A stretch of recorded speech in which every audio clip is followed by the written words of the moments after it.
Hey Steve, hey, I have a little story to do. What happened as a result of some stuff last week about Waikiki weed and seed programs being planned by our lovely new prosecutor, Steve Hall. The prosecutor called me a month and a half ago or so, and because I had objected to it,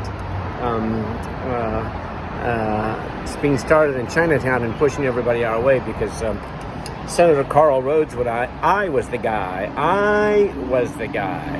who got Tom Brower to introduce the first, what unfortunately was referred to as a three strikes law. It sounded very draconian. That's not what it was meant to be. I was the guy who had Tom Brower do it a second time, and Carl Rhodes turned and killed it again. And then again the third time, we didn't get to him. It went to some other guy through our lovely state senator Sharon Moriwaki, introduced it as a safe neighborhoods bill. Anyway, so the objection of Senator Rhodes was that it would force everybody from Waikiki to Chinatown, which is true. Anyway, so now there's, they had a meeting at Hawaiian Lodging and Tourist Authority, or Associate, whatever the heck it is, with Mufi Hanneman and all the usual, what they call themselves, the major stakeholders. All the rest of us here in Honolulu, in Waikiki, all the condo owners, all the condo associations, the renters, the small business owners, we're of no consequence. We're just those people. You get allowed to submit testimony to things, and of course it's dutifully noted and therefore and soon after ignored. Very rarely as the people get a real voice here.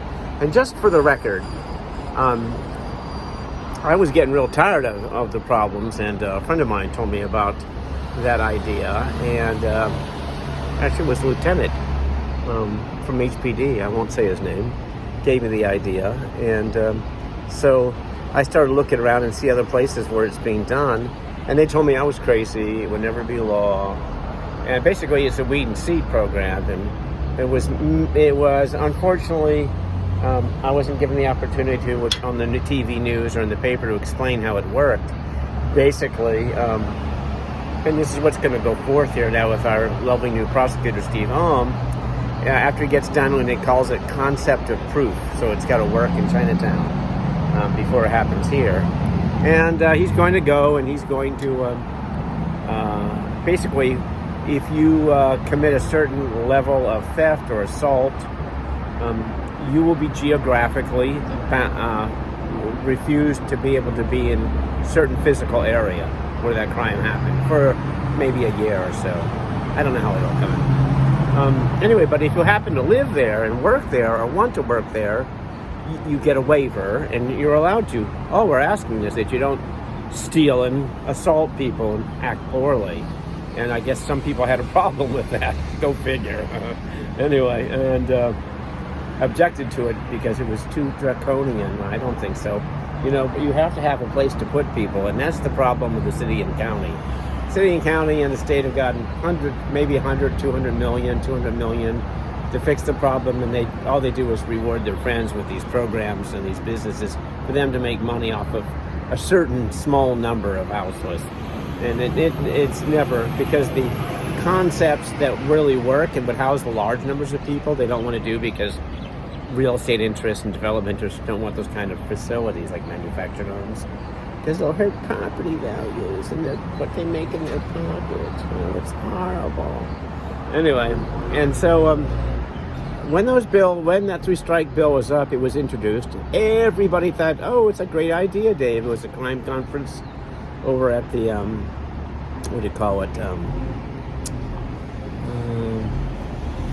Prince here across the street. And Mufi got up, and all these people got up and touted it. Rick Eggett told me, hey, Dave, they all talked about your, Rick Eggett from the Waikiki Improvement Association, they all liked your idea and was talking. Of course, they didn't mention your name. So all those people who kept talking about it, none of them submitted testimony or showed up at the legislature, even Representative Brower, who introduced it. Of course, it was nice, really nice of him to introduce it, and I appreciate the fact. But he had other things that were more important to him because I think he knew that it was going nowhere in advance. And even Mufi who just went on and on about it, and again the last time, and he just sort of disappeared when it came to put the pedal to the metal, the rubber to the road. There was no support. It's all just to make it sound good to the people who pay his job and that belong to his association, to think that they were going to get something. And of course, he's not totally responsible, but don't go and say you're doing something and behind it and then give it absolutely zero support, other than just talking. Hey, that's a great idea. We need to do that.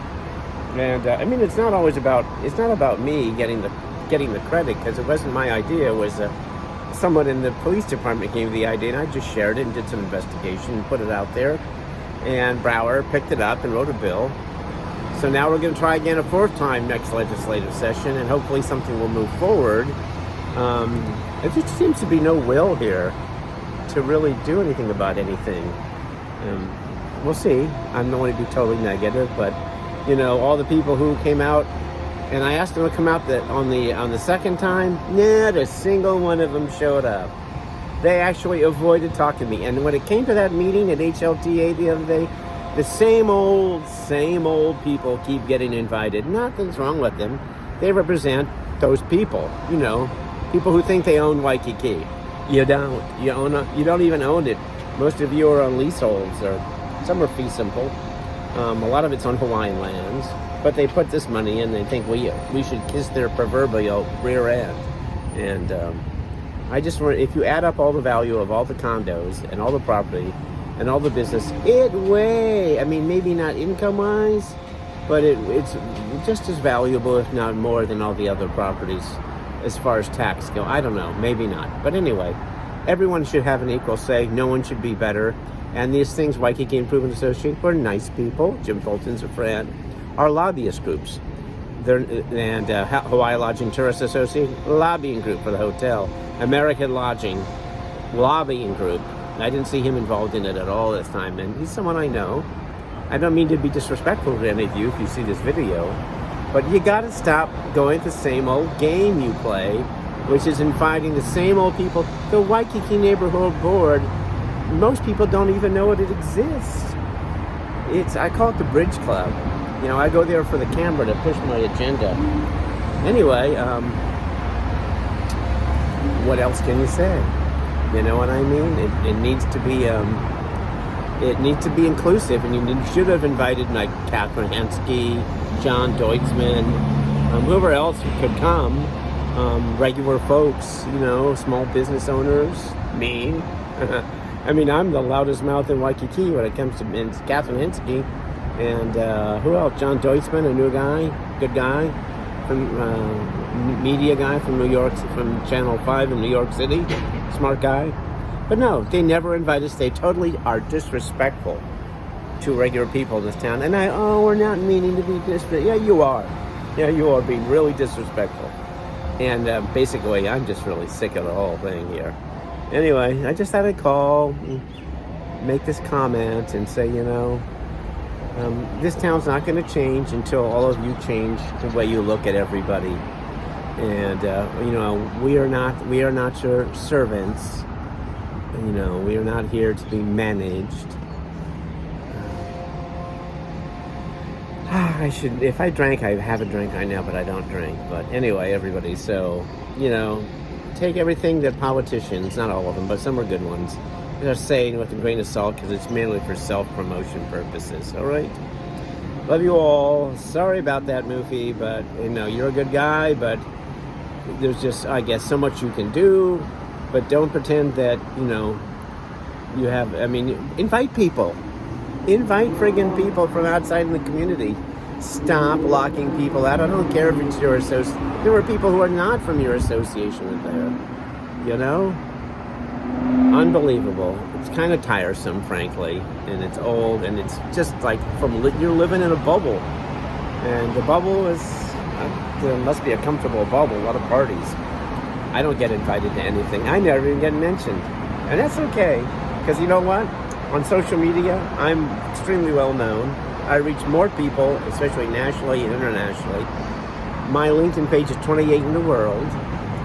and I have 5,000 friends pretty much on Facebook. I reach millions if they care to read my stuff. Millions, more than the local paper and TV stations. So you can try to ban me and pull your weight around and keep me off the air and in the paper, but it ain't doing any good because I'm actually come back to my own website now, and I'm because of what you're trying to do, I'm just being more strident and more direct, and you haven't succeeded. You've actually failed at that. Anyway, love you too. Bye. Aloha. The old aloha.